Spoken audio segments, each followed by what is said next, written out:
Hello प्यारे बच्चों, कैसे हैं आप सब। उम्मीद है कि आप सब बहुत अच्छे होंगे। तो बच्चों, आज की क्लास में मैं आपको क्लास 8 की बुक हनी ड्यू का chapter 1 the best Christmas present in the world पढ़ाऊंगी।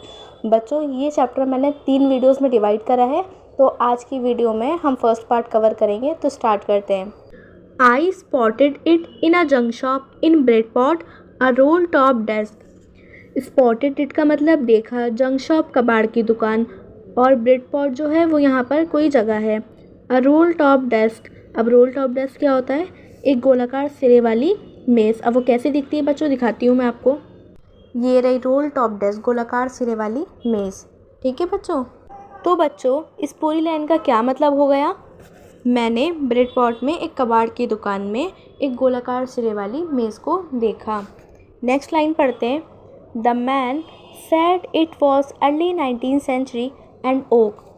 अब मैन ने कहा, अब मैन कौन? जो बेच रहा होगा मेज़, उसने कहा it was early 19th century and oak. ये जो मेज़ है ये अर्ली 19th सेंचुरी की है और ओक की बनी हुई है। ओक यानी शहतूत। बच्चों, 19th सेंचुरी किसे कहते हैं? 1801 से लेके 1900 का जो पीरियड था ना, वो कहलाता है हमारा 19th सेंचुरी। अब जो कौन सा ईयर चल रहा है अब?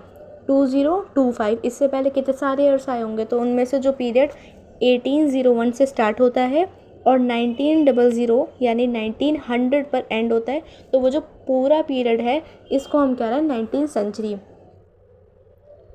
एंड ओक, ओक का मतलब शहतूत।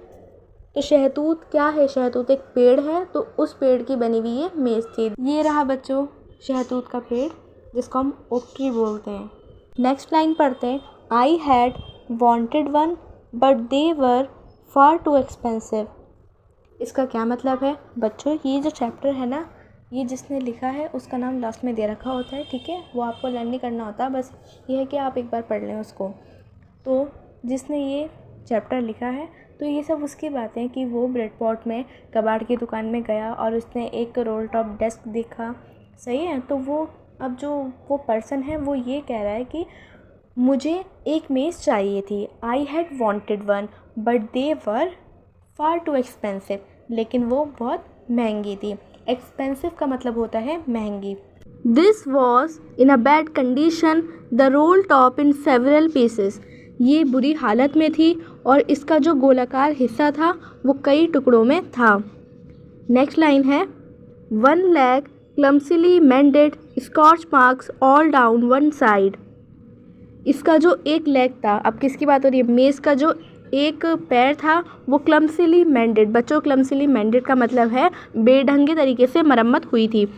तो जो इसका एक पैर था उसकी बेढंगे तरीके से मरम्मत हुई हुई थी। Scorch marks all down one side, और एक साइड पर स्कॉच मार्क्स थे। स्कॉच मार्क्स मतलब जलने के निशान।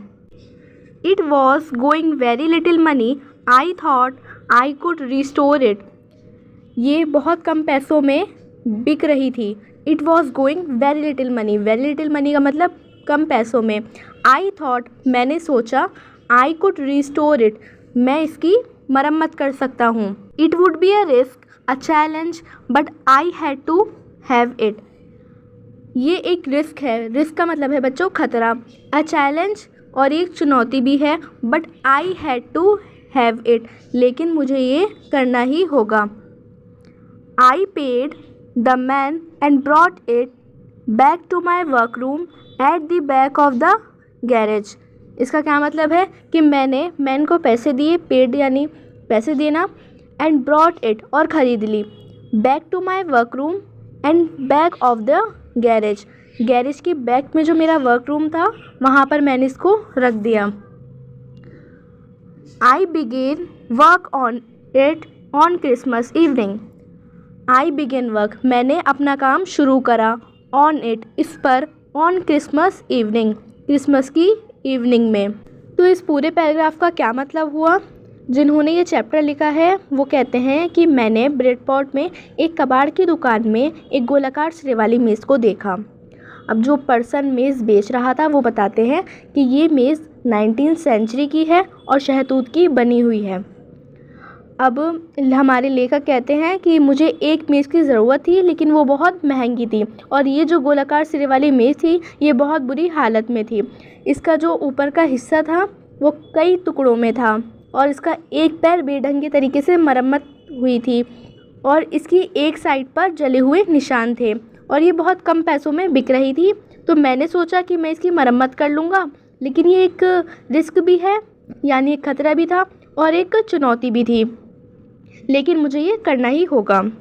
तो उन्होंने पैसे दिए मैन को और मेज़ को ख़रीद लिया, और अपने गैरेज की बैक में जो उनका वर्क रूम था वहाँ पर मेज़ को रख दिया, और क्रिसमस की इवनिंग में उन्होंने इस मेज़ पर काम शुरू कर दिया। It look like water damage to me, both fire and water had clearly taken their toll on this desk. इसका क्या मतलब है कि ये मुझे पानी से ख़राब हुई दिखाई दी। It look like water damage to me, looked मतलब दिखाई दी, वाटर तो पता ही है, डैमेज मतलब ख़राब होना। तो इस पूरी लाइन का क्या मतलब हुआ कि ये मुझे पानी से ख़राब हुई दिखाई दी। Both fire and water had clearly taken their toll on this desk. आग और पानी ने दोनों ने इस मेज़ को पूरी तरीके से बेकार कर दिया था। टेकन देयर टोल का मतलब है बच्चों नुकसान पहुंचाया था। The last drawer was stuck fast, जो आखिरी जो दराज थी वो कसकर बंद थी। स्टक फास्ट का मतलब है कसकर बंद थी। लास्ट और आखिरी दराज।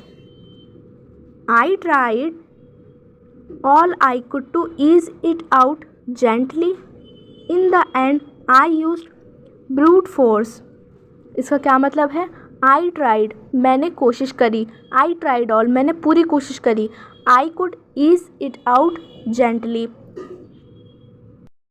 मैंने इसको हल्के से बाहर निकाला। I could to ease it out gently हल्के से, जेंटली यानी हल्के से। इन द एंड अंत में आई यूज्ड ब्रूट फोर्स। बच्चों ब्रूट फोर्स का मतलब होता है अपनी ताकत का इस्तेमाल करना। तो उसने क्या करा कि अपनी जो ताकत थी उसका इस्तेमाल करा। I struck it sharply with the side of my fist and the drawer flew open the reveal a shallow space underneath. इसका क्या मतलब हुआ कि उसने जो है अपनी मुट्ठी से एक तरफ से इसे ज़ोर से मारा और दराज नीचे की ओर खाली स्थान पर गुप्त दराज के साथ खुल गई। अब मैं आपको वर्ड मीनिंग बता देती हूँ एक बार। स्ट्रक का मतलब है मारा, शार्पली तेज़ी से, फीस्ट का मतलब है बच्चों मुट्ठी, ड्रॉअर दराज,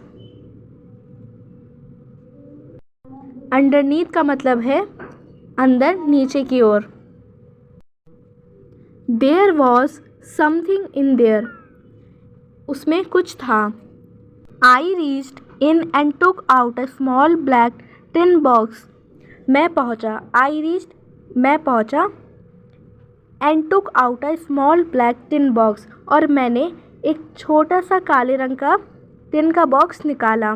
cello tape to the top of it was a piece of light note paper and written on it in shaky hand writing. इसका क्या मतलब हुआ कि इसके ऊपर सेलो टेप से चिपकाया हुआ लाइनों वाला पत्र लिखने का कागज़ था, जिस पर टेढ़ी मेढ़ी लिखाई में ये लिखा हुआ था, James last letter received January 25, 1915 to be buried with me when the time comes.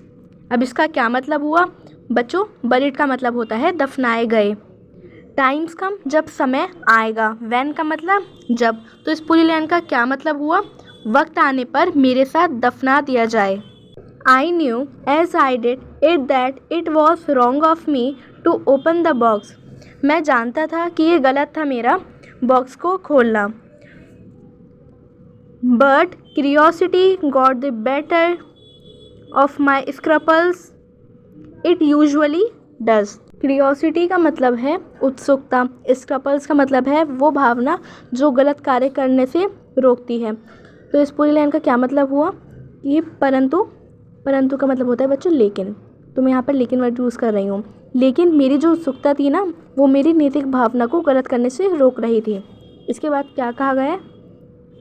Inside the box there was an envelope. Inside the box, box के अंदर, देयर वॉज एन एनवलप, एक लिफाफा था। The address read Mrs Jim McPherson 12 copper beaches Bridport Dorset.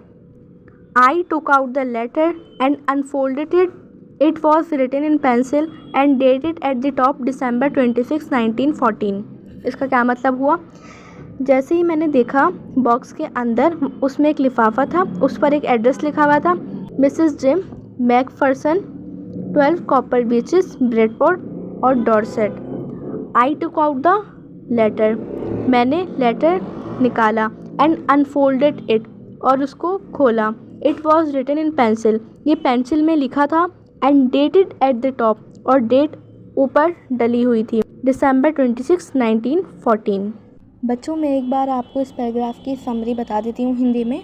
मैंने मेज़ के गोलाकार सिरे को पूरी तरीके से हटा दिया था और दराज को बाहर की ओर खींचा। उसकी पतली परत हर जगह उठी हुई थी। ये मुझे पानी से ख़राब हुआ दिखाई दिया। आग और पानी दोनों ने इस मेज़ को पूरी तरीके से बेकार कर दिया था। जो लास्ट जो दराज थी ना, वो बहुत कसकर बंद थी। मैंने पूरी कोशिश की, मैंने इसे हल्के से बाहर निकाला और अपनी मुट्ठी के साथ एक तरफ से इसे ज़ोर से मारा, और दराज नीचे की ओर खाली स्थान पर एक गुप्त दराज के साथ खुल गई। उसमें कुछ था। मैं पहुंचा और छोटा सा एक काले रंग का टीन का बॉक्स निकाला। इसके ऊपर सेलो टेप से चिपकाया हुआ लाइनों वाला पत्र लिखने का कागज़ था, जिस पर टेढ़ी मेढ़ी राइटिंग में लिखा हुआ था, वक्त आने पर मेरे साथ दफना दिया जाए।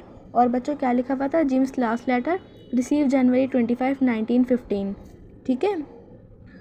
बॉक्स के अंदर एक लिफाफा था, उस पर पता लिखा था। अब पता क्या लिखा था? Mrs Jim McPherson 12 copper beaches Bridport Dorset. मैंने पत्र को निकाला और खोला। ये पेंसिल से लिखा गया था और इसके ऊपर हिस्से पर क्या लिखा था?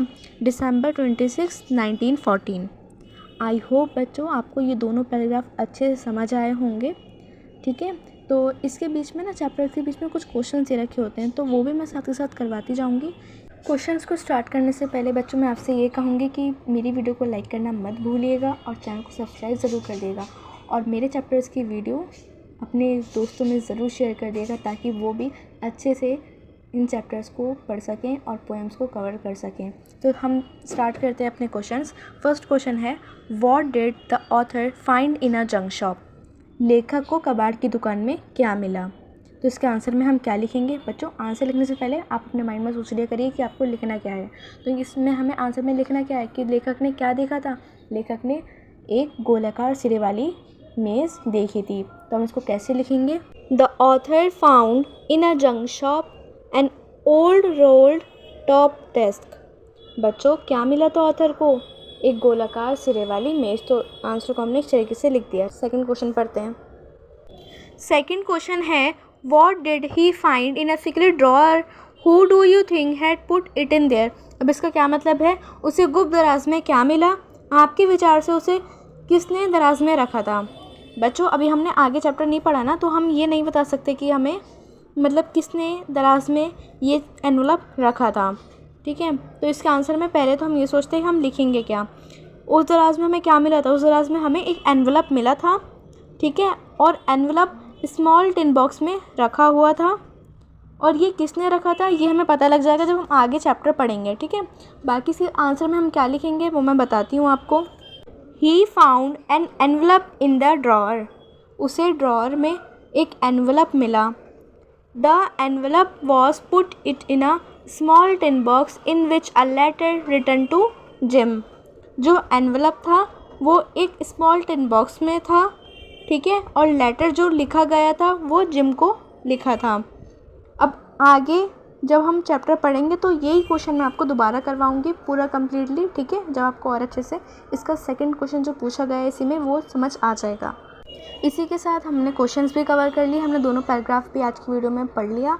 पार्ट 1 हमारा कंप्लीट हो चुका है। नेक्स्ट वीडियो में मैं आपको पार्ट 2 करवाऊंगी।